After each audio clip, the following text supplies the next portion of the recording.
The northbound lanes of Interstate 81 are still closed this afternoon in Schuylkill County as emergency crews clear the wreckage from yesterday's deadly pileup. 69 News reporter Reid is joining us live from the scene with details. Allie. Right, Haciel, I spoke to Pennsylvania State Police earlier this morning. They were hopeful that by around 12 o'clock today, they'd have I-81 back open. Unfortunately, it's now past 12 o'clock. That's not the case. Take a look behind me. You can see just how much wreckage is still here along the northbound lanes on I-81. Crews have continuously worked through all day yesterday and now into the morning today. Will continue through the afternoon as they work to pick up this devastating scene. We're still tearing it apart, till we get all the vehicles out of here and make sure we have everything documented and whatnot, and then we'll go from there. As we pass the 24-hour mark, crews still remain on scene of the deadly pileup on I-81 in Schuylkill County caused by a snow squall that moved throughout the region Monday. Pennsylvania State Police say it's a slow-moving process. We go through a vehicle, and then we have to look and make sure there's not somebody in there. So that could be very painstaking. We now know at least 5 people were killed in the crash. It was just after 10 Tuesday morning that the coroner was back on scene. As cleanup continues, the death toll may rise as more than 50 vehicles were involved.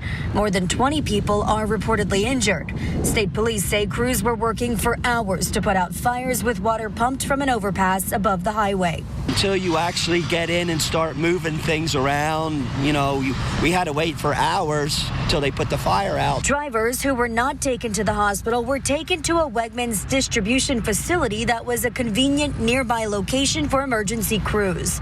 As video of the crash continues to circle online, State Trooper David Boehm has a bold message. The last thing you should be doing, if your car crashes, you have to make a decision. Am I going to stay in the car with the seatbelt on, right? Because that could be a safe place. Nobody knows. It's not black and white. It's all gray. Or if you're out of the car and you're, say, in these surroundings here, run up in the woods, run down in the woods. The last thing you want to do is get your phone out and start recording cars crashing into each other, because one of those cars, if it hits you, it's going to kill you. So we don't need to see the video.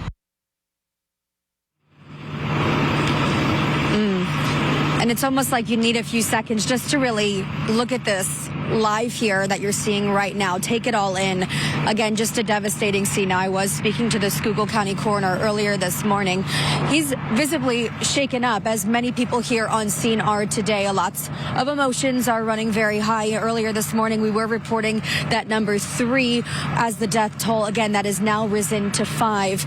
And again, just a devastating scene as we saw the coroner pull through again at 10 o'clock this morning. So again, we'll continue to follow this. Our reporter Rob Manch, as well as a number of other WFMZ reporters, are going to continue to follow this throughout the day today as we continue to learn further information. Red Cross still on scene here as well to help those that are displaced and help those get to hotels or nearby places in order to stay warm while the situation is still happening behind us. But for now, live here in Schuylkill County, Reid, 69 News. Back to you.